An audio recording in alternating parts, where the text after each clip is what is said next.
proposto este tema por uma teologia latino-americana por alguns requisitos. Primeiro, o professor Janilton me convenceu, eu refutei aceitar o convite porque tem uma certa timidez que me impede de falar para grandes públicos.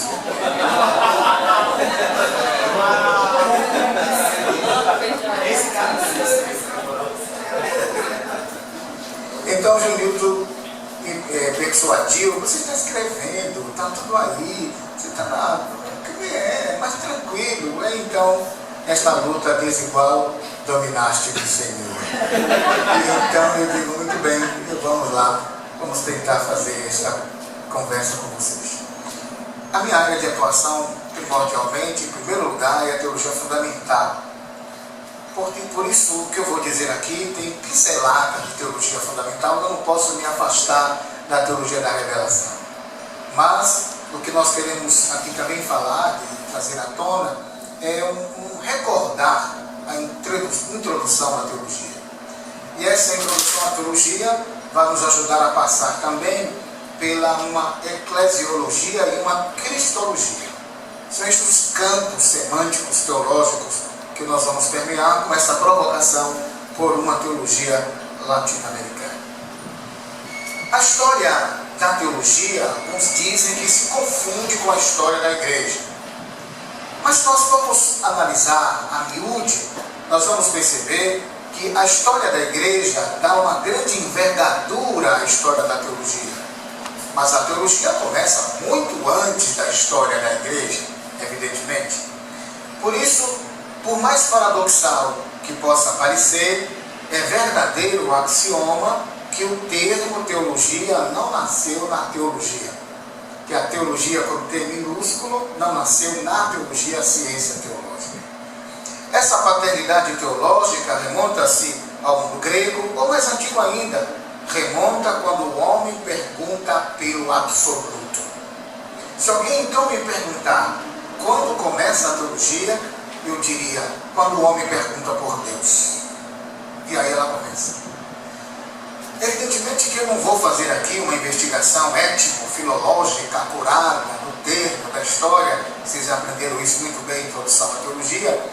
Não vou aqui falar de Platão, Aristóteles, história da igreja, patrologia, nada disso. Temos aqui um professor de patrologia, mas quero apenas sublinhar um recorte, para que a partir desse recorte nós tenhamos assim uma linha direta de entendimento daquilo que eu vou aqui expor, que é este. O termo logos, que entra na concepção de teologia, tem um sentido geral de palavra. Ela não tem ainda um significado estritamente filosófico e racional, que como tal vai adquirir quando a palavra teologia entra para a linguagem estritamente filosófica e ganha o seu patamar cristão na história da igreja. Neste sentido, vale dizer que o logos da teologia cristã é uma palavra que nem se confunde com mito, nem com a pura racionalidade humana. Com isso, a palavra logos da teologia cristã, embora seja a palavra do homem, procede da fé e transcende a mera racionalidade humana. Este, eu acredito, é o ponto de partida para compreendermos o mundo da teologia. É compreender que este logos é um logos que não é pura racionalidade humana, mas é um logos que me aponta e que atinge esta mesma transcendência. Como eu não poderia deixar de citar, Libânio lembra que teologia tem a ver com logia, com palavra, com saber, pode botar aí, com saber, consciência.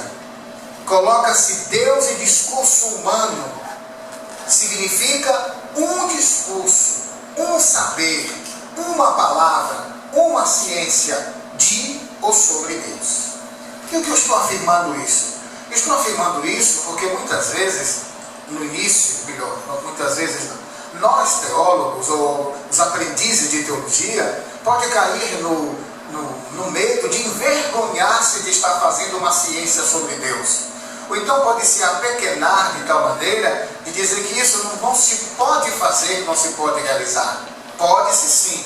O que nós estamos fazendo é exatamente isso. É uma palavra, um discurso, um saber, uma ciência de ou sobre Deus. E Brando então reconhece esta racionalidade intrínseca composta no termo. Isso indica que, entre outros argumentos, a introdução do vocábulo já está sugerindo um tipo de saber autônomo que se distancia de uma mera especulação filosófica. Por que este DNA precisa ser colocado no início da nossa conversa?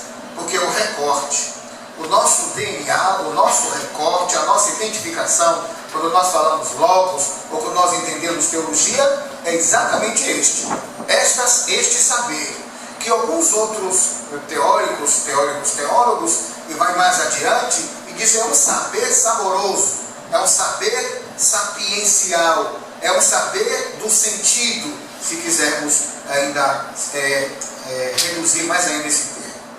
Por sua vez, o outro vocábulo, apenas como introito, significa um componente da palavra teologia, é o outro vocábulo, teos.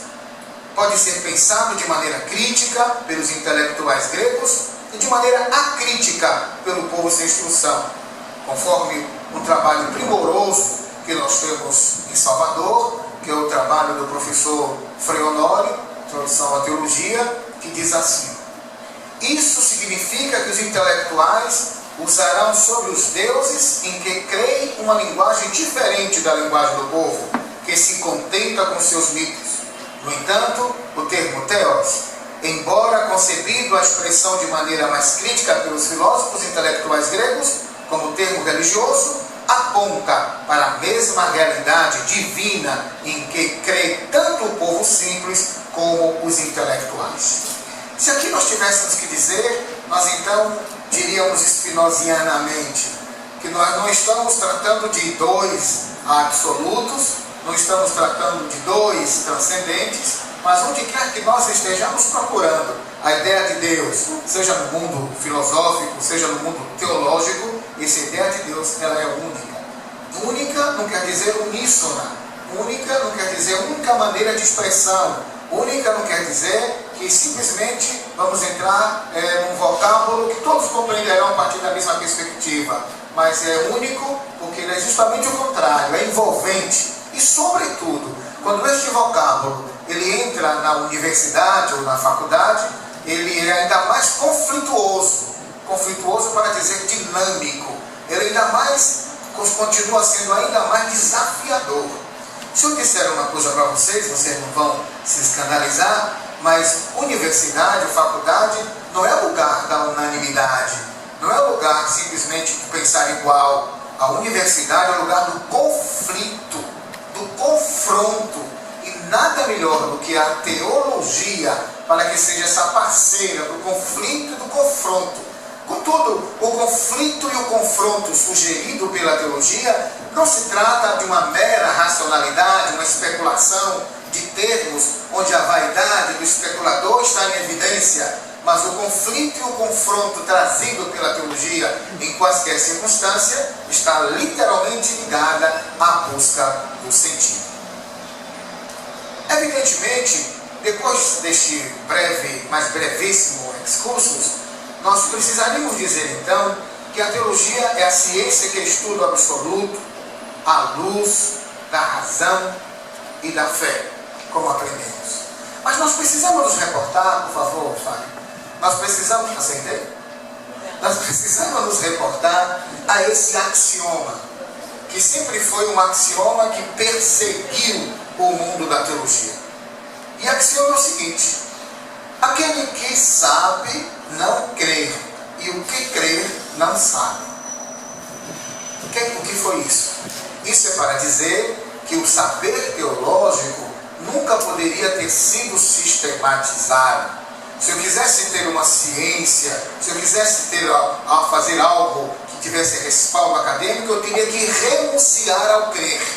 Porque crer nunca poderia ser o que nós estamos fazendo aqui hoje, na grande conferência, com grandes momentos, com teologias, com momentos diversos, com repartições diversas. Mas isto, graças a Deus, não se deu na história. Tal movimento seria então impossível aqueles que creem teria que renunciar ao saber, e aqueles que sabem nunca poderão crer. A teologia será sempre uma reflexão crítica e que obedece a um rigor científico, a um método, a um objeto e a objetivos específicos. Isto não se configurou. Isto não ganhou o patamar da história. Este momento da história foi desbancado enquanto a teologia se configurou enquanto uma ciência. E ainda mais, não foi somente uma ciência, se assim nós poderíamos dizer. É uma arte. Arte no sentido clássico de procedimentos, servindo à produção de um resultado determinado. E estou citando para vocês Clodovis Boff.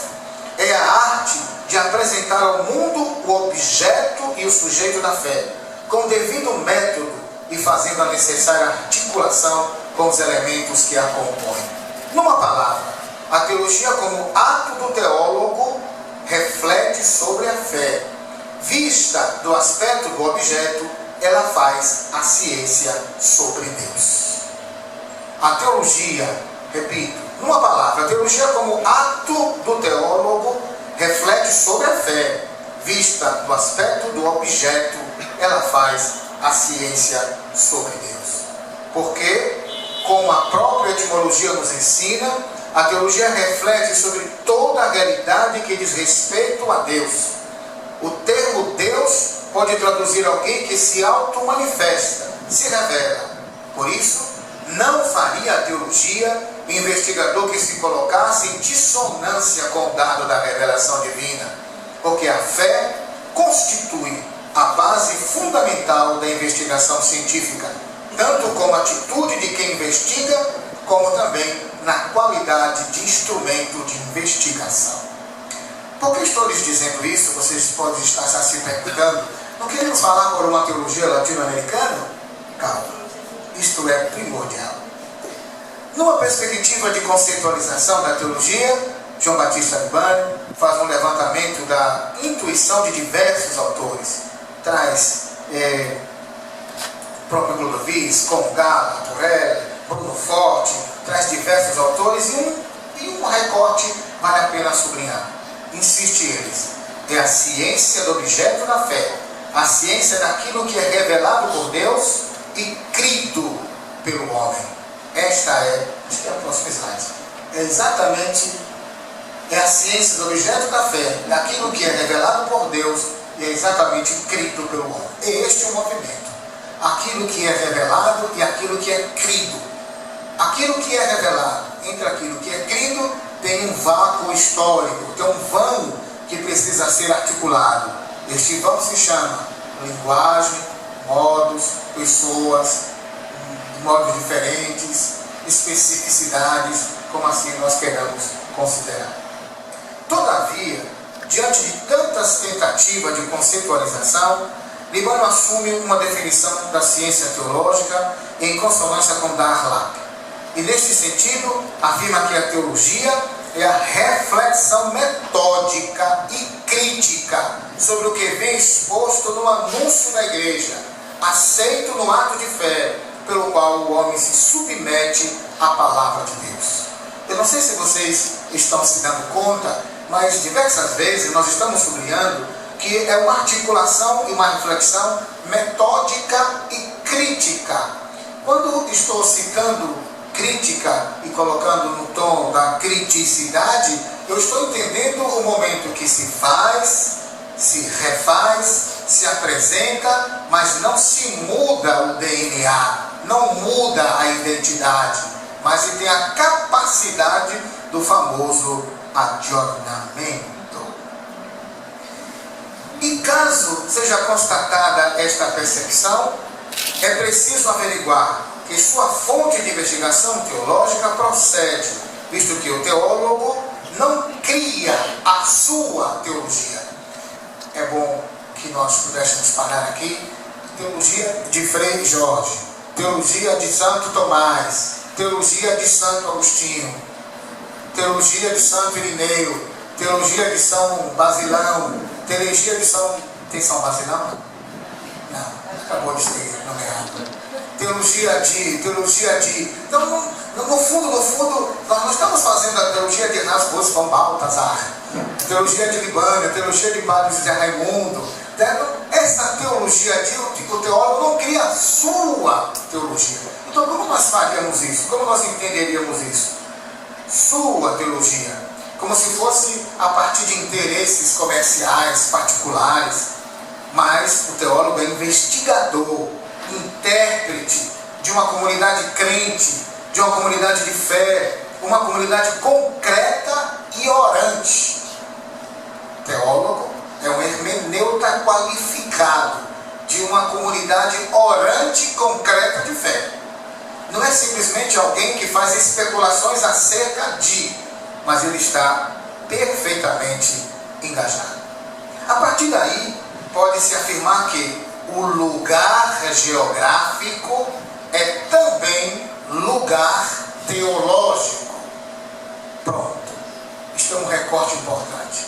Não é um axioma da teologia simplesmente, mas lembrar que o lugar geográfico é também um lugar teológico. Não é o único lugar, mas um lugar privilegiado, encarnado, a fim de que se viva o Deus da libertação. Sem dúvida, constata-se que pela revelação divina, Deus é o Deus da comunicação. Ele se nos comunica. Portanto, é o Deus do diálogo. As alianças secundam a informação de que Ele quer mostrar-se com benevolência a um povo, mas dentro de um contexto histórico. A verificação dessa comunicação, aqui neste pequeno trabalho, será sublinhada em relação à comunicação com o teólogo e sua atitude de cientista da fé. Comunicação na comunidade de fé e na igreja, em sentido amplo. Assim, se pode afirmar como Occordens: os cristãos creem que através da história do Antigo e do Novo Testamento, o Pai, o Filho e o Espírito Santo se manifestam como um Deus que cuida de nós, com amor infinitamente misericordioso. Daí, a concepção de que a revelação divina é essencialmente um evento histórico, e por causa disso, Deus se dá a conhecer na contingência do homem. Isso, então, é suporte teórico para que compreenda a teologia como diálogo entre Deus e os homens da história. Sabemos e precisamos confirmar que a fé é condição sine qua non para a existência da teologia cristã e do teólogo. O primeiro encontro do nascer da teologia realiza-se entre o teólogo e sua fé vivida numa comunidade. De fato, a ação do teologizar se faz na comunidade de fé, que dá à teologia o seu status de eclesialidade. A comunidade de fé é garantia afetiva do teólogo, é campo de atuação, campo de pesquisa e campo de devolução. Entretanto, por defrontar-se precisamente com a fé, reconhece que essa sua inteligência só realiza a obra teológica, se iluminada pela fé e envolvida pela graça de Deus. Logo, é um diálogo, porque Deus anuncia o seu dabar ao homem de muitos modos e maneiras na história, conforme aprendemos em Hebreus. Hebreus? Hebreus, está lá. Muitos modos e maneiras, está lá. Esse diálogo vai se verificando pelos sinais dados por Deus na história. A aliança com Noé, a eleição de Abraão como pai de uma multidão e muitos outros gestos que fazem parte de sua economia de salvação. Todos esses gestos são unilaterais, porque é sempre Deus que toma a iniciativa da aliança. Tudo isso porque Deus, que habita em luz inacessível, quer comunicar sua vida aos homens criados livremente por Ele, para fazer deles, no seu Filho único, filhos adotivos.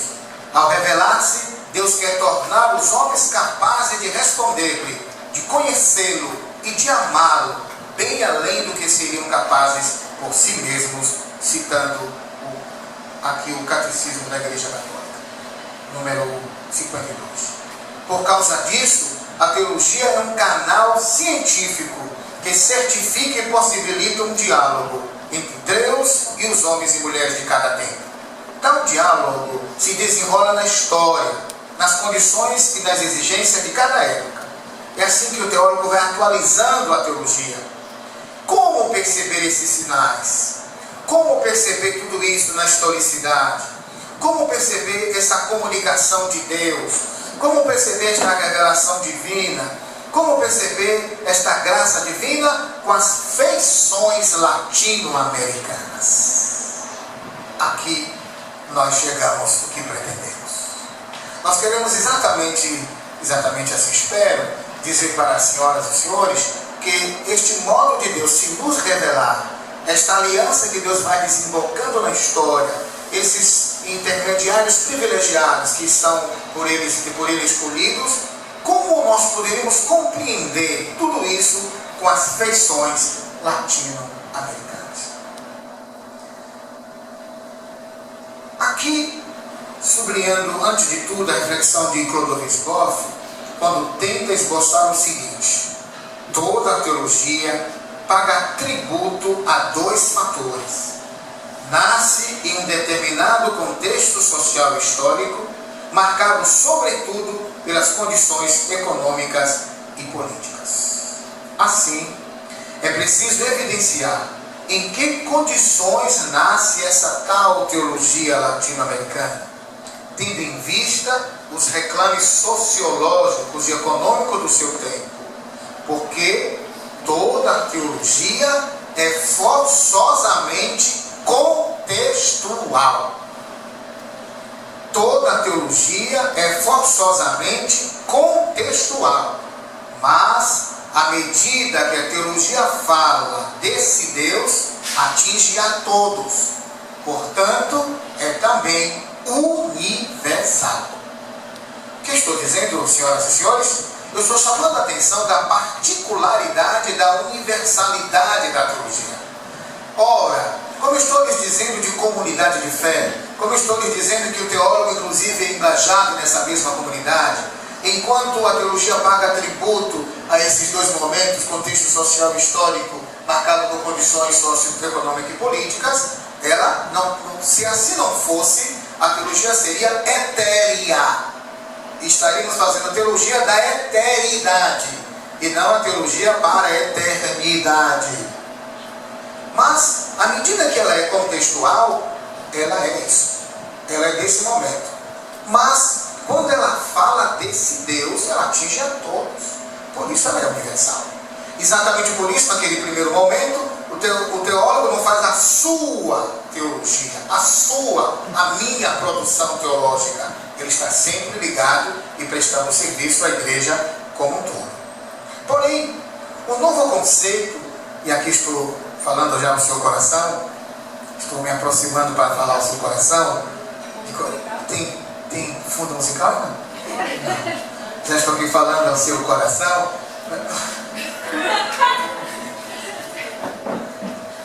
Estou falando,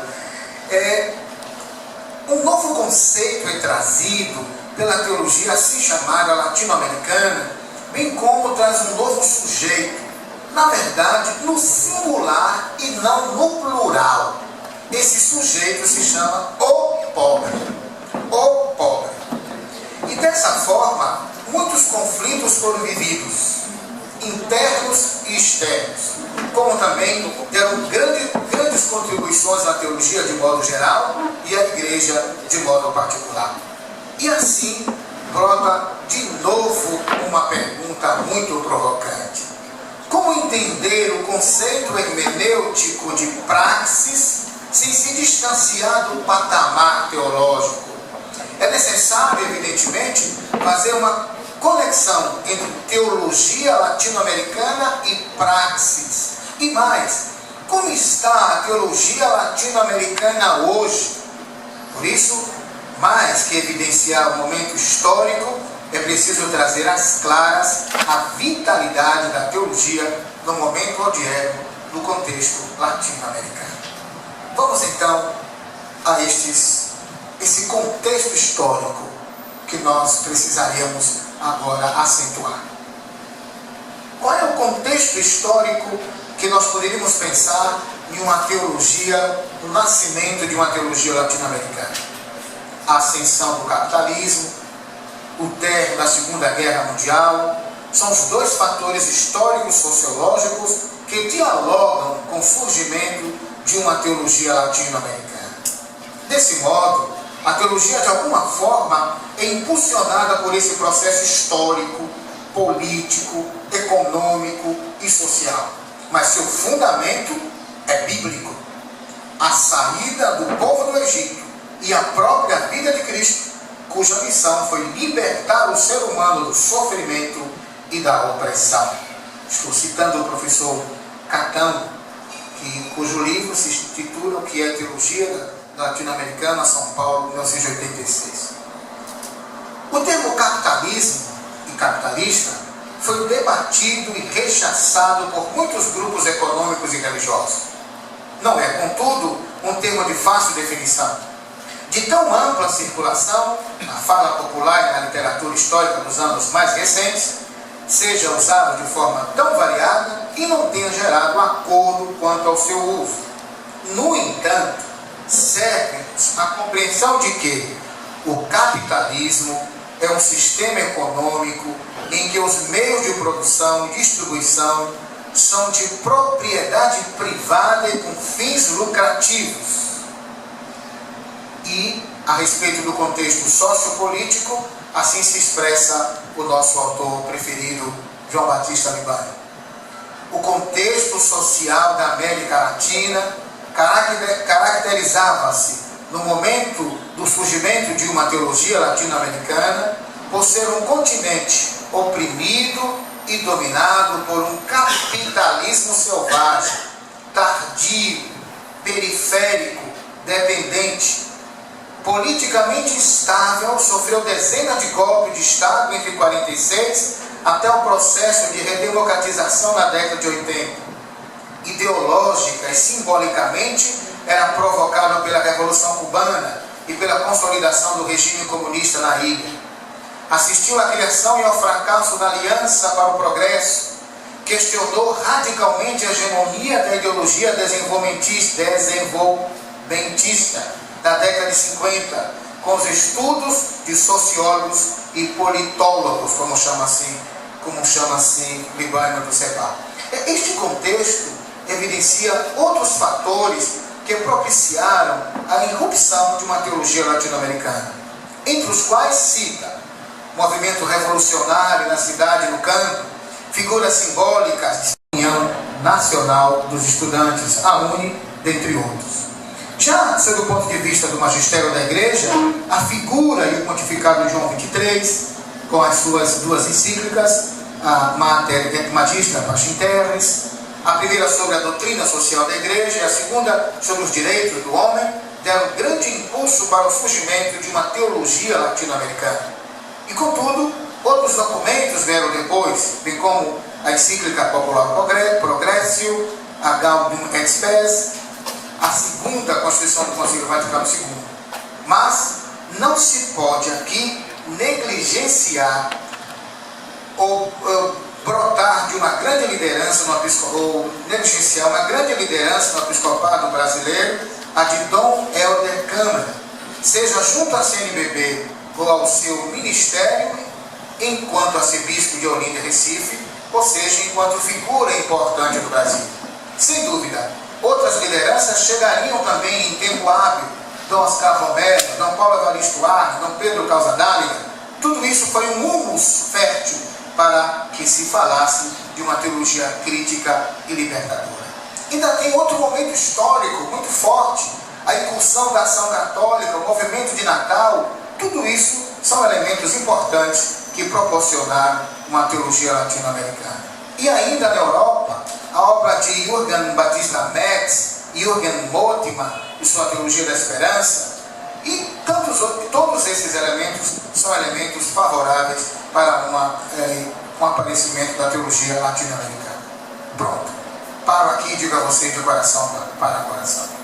Eu seria desonesto altamente academicamente desonesto se não dissesse para vocês que exatamente tudo isso que eu estou lhes dizendo, de uma irrupção de uma teologia latino-americana, ela ressoa naquilo que nós chamamos teologia da libertação.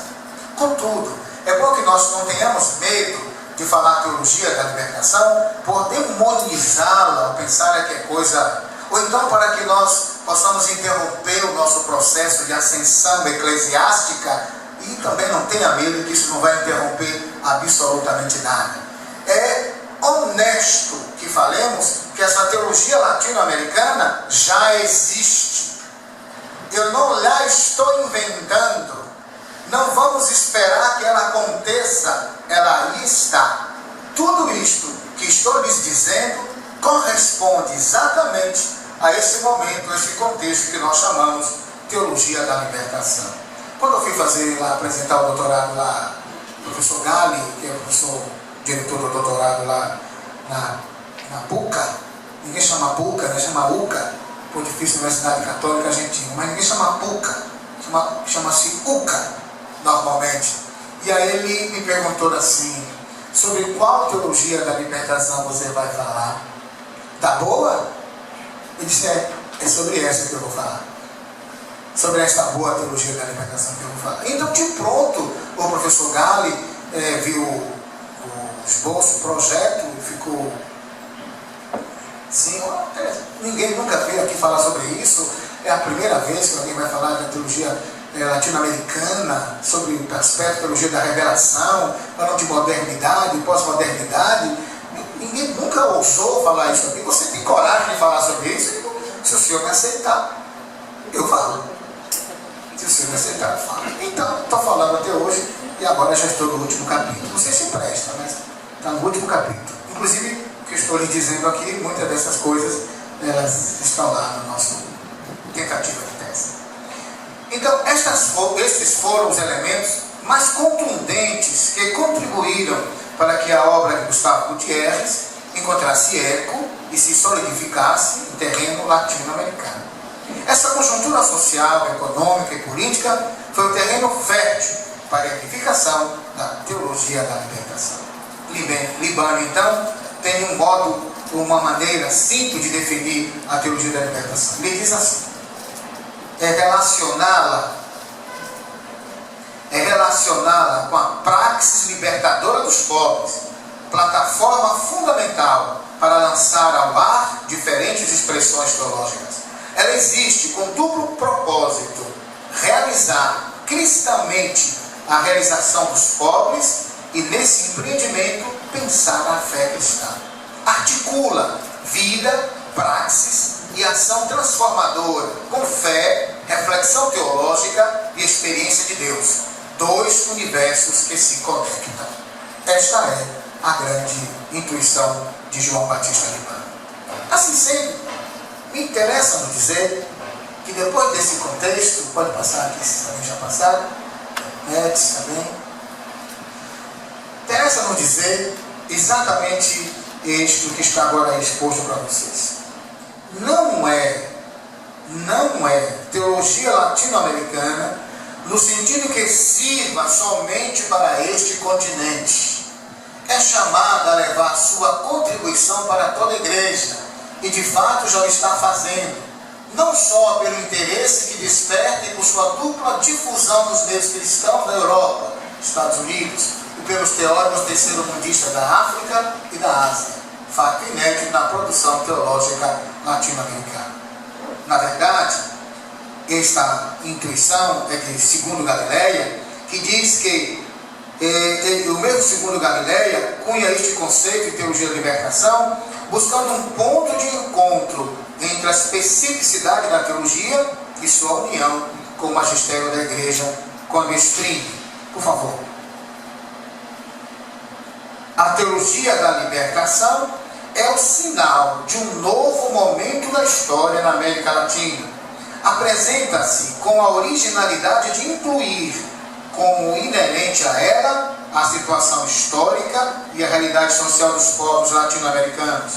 Apresenta-se talvez pela primeira vez como teologia especificamente latino-americana, não no sentido de romper de alguma forma com a catolicidade e toda a autêntica teologia, mas no sentido de uma teologia elaborada a partir das igrejas da América Latina que vivem uma situação pastoral comum e original. Caríssimos, caríssimas, por favor, look at me. Olhem bem para mim. O que eu estou lhes dizendo que esta constituição de uma teologia latino-americana não se trata de corte, trata-se de recorte.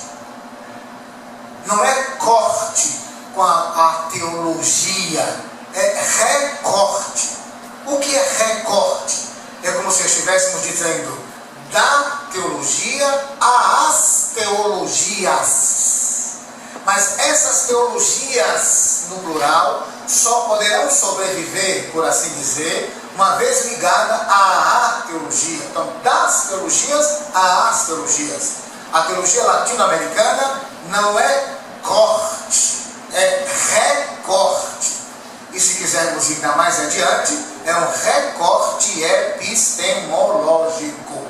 E ao mesmo tempo que é um recorte epistemológico, é um recorte epistemológico geográfico. Recorte epistemológico geográfico com um sujeito próprio, sem romper. Não se rompe, pelo contrário, muito pelo contrário. Precisa ser de fato chancelada e ainda mais reverenciada no lugar onde ela de fato acontece. Eis porque Libânio procura, por sua vez, nominar esse a partir das igrejas. A partir. A teologia da libertação ela é paradoxal. À primeira vista, situa-se mais próxima das obras, das mediações humanas. Só que, nas religiosas, mais seculares.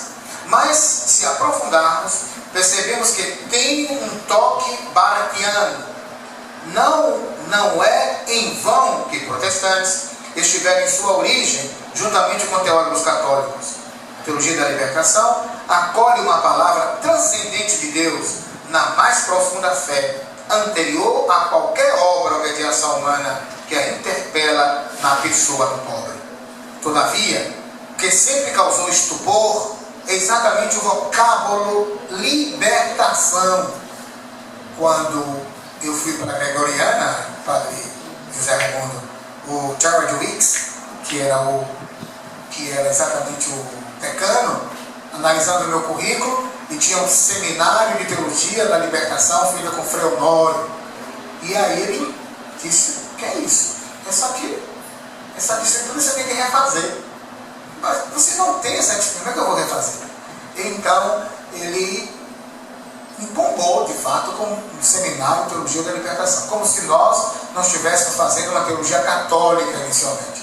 Depois, argumentando no meu parco italiano, chegando, sabendo me defender direito, mas depois ficou meu amigo Jared Wicks, comprei o livro dele, adoto o livro dele em método teológico e tudo mais, e porque o termo libertação é um termo problemático, de difícil entendimento ao início, pelo menos ao início. Como se tivesse sido uma invenção de teólogos rebeldes, de meninos travessos, que querem simplesmente negligenciar a teologia. Libânio lembra que o termo libertação nasceu dentro da teoria da dependência, do ponto de vista sociológico. Você sabe quem foi o grande teórico nos primórdios, falando sobre a teoria da dependência econômica? Vocês não vão nem imaginar quem estava no início, no nascedouro dessa teologia latino-americana. Fernando Henrique Cardoso. É um grande suporte teórico, Fernando Henrique Cardoso. A sua tese creio que é a tese de doutorado, se não me engano, sobre exatamente a teoria da dependência econômica. E esta tese da teoria da dependência econômica é um dos suportes teóricos para o nascedouro da teologia latino-americana da libertação. Incrível, né? Segundo Galiléia, recorda por sua vez que na sua origem magisterial procede a intuição do Santo Padre Paulo VI na Popular Progressio. de modo geral. Número 14, que alarga a compreensão de desenvolvimento, libertação e desenvolvimento. E fala não de libertação nem de desenvolvimento, mas sugere desenvolvimento integral. Desta forma, o mesmo acentua. Paulo VI afasta-se desta noção e fala de desenvolvimento integral, que a ideia de desenvolvimento era insuficiente, era muito ligada a índices materiais e econômicos, descuidando de outras dimensões do homem.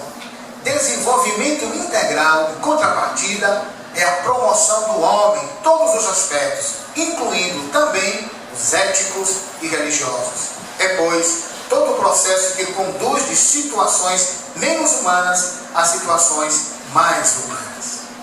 E é esta a mesma compreensão de libertação trazida pela Sagrada Congregação para a Doutrina da Fé, ao diferenciar teologia da libertação e teologias da libertação. A instrução faz a observação a alguns aspectos da teologia da libertação e afirma que a aspiração pela libertação, como o próprio termo indica, refere-se a um tema fundamental do Antigo e do Novo Testamento. E continua: tomada em si mesma, a expressão teologia da libertação é uma expressão perfeitamente válida. Está designando, neste caso, uma reflexão teológica centrada no tema bíblico da libertação e da liberdade e na urgência de suas incidências práticas. O que é que foi que este texto disse?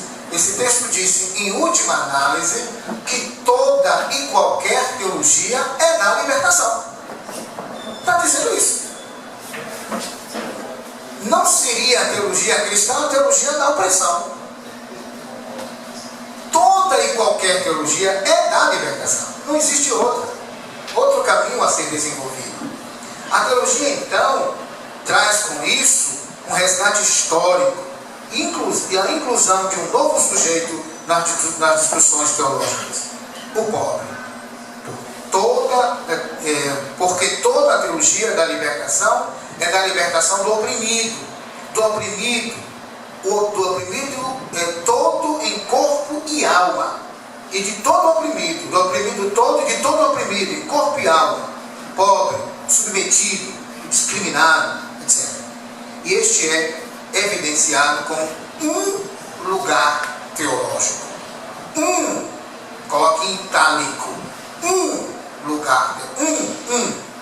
lugar teológico dentre tantos que nós temos. Já estou concluindo para não ser muito prolixo, sem distorcer ou esgotar o mistério, afirma assim o nosso autor preferido. A teologia da libertação confessa, desde o início, a opção central, a experiência fundante, o valor determinante, a convicção nuclear, a saber, a experiência teologal, transcendental de Deus e da pessoa, vida, mensagem e prática de Jesus, que manifesta inesgotável preferência pelos povos. A experiência fundante e transcendental de Deus, da teologia da libertação, consiste em perceber na realidade humana dos povos, a face do ser de Deus e do seu projeto salvífico.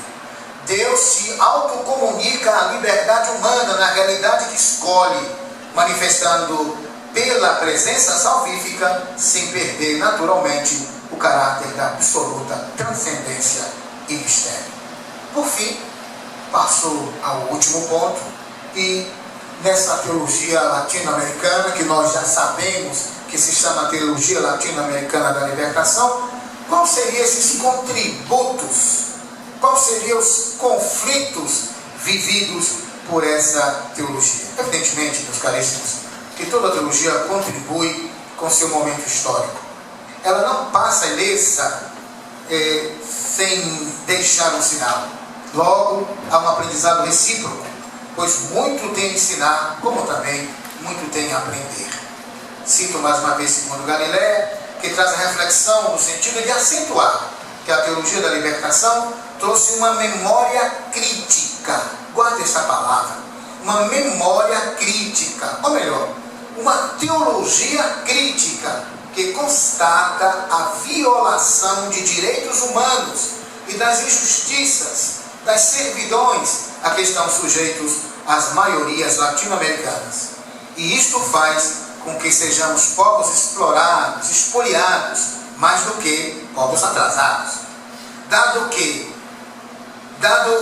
este que chama a devida atenção das ciências sociais para que ocupe o seu papel.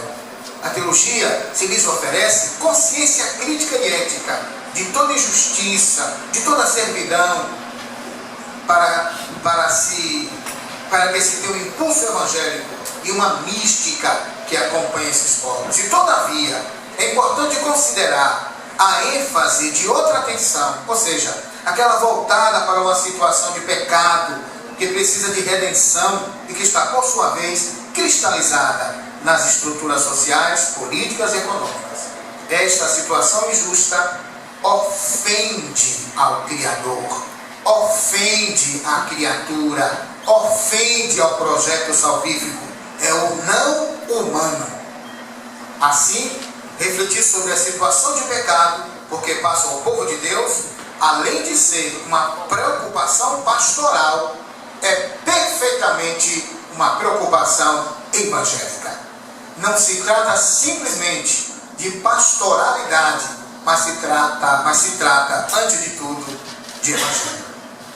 Mas, outra contribuição dessa teologia latino-americana, ancorada na concepção de salvação de Lucas, implica a compreensão de evangelização, que é também salvar as situações injustas de pecado, ao tempo em que é um desafio à igreja, que sempre foi e é chamada a assumir o processo libertador em todas as suas facetas, em toda a sua ação evangelizadora.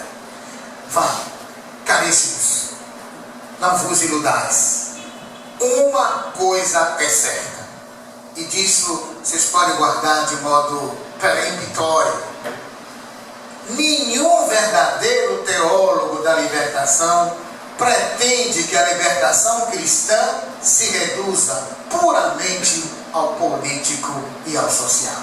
Isso é ingênuo, isto é ideológico, isto é bobagem elevada à máxima potência. Nunca, mas nunca mesmo, do ponto de vista da concepção da teologia latino-americana, nunca se pensou pura e simplesmente numa libertação do político ou numa ascensão meramente social. Por mais que isso ao contrário, é o que nós estamos vendo hoje. É o que traz a teologia da prosperidade. Uma mera ascensão social. Só isso. Então, acusar a verdadeira teologia da libertação de ser meramente política e social é lei do engano. É verdadeiramente ideológico. Nesse sentido, a teologia da libertação traz a concepção de uma visão cristã da libertação social, que propõe uma mudança em duas fontes: na transformação das consciências e das estruturas, pois a libertação cristã é uma tarefa global, interior e pessoal, cuja ênfase não exclusiva se dá à interpretação teológica de fatos havivos, políticos e sociais.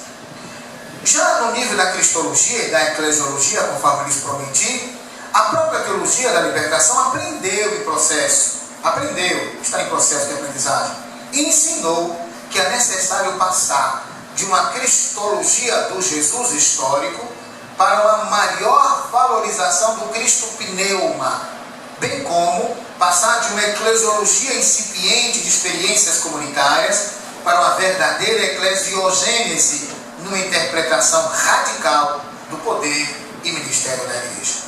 E no que diz respeito à concepção de salvação, Libânio sugere que é necessário alargar a concepção de uma salvação como libertação e justiça para uma visão mais ampla do plano de Deus, que inclusive possa abarcar uma concepção transformadora da nova terra, dos novos céus, de uma perspectiva também ecológica e social, respondendo ao desafio do império da razão instrumental.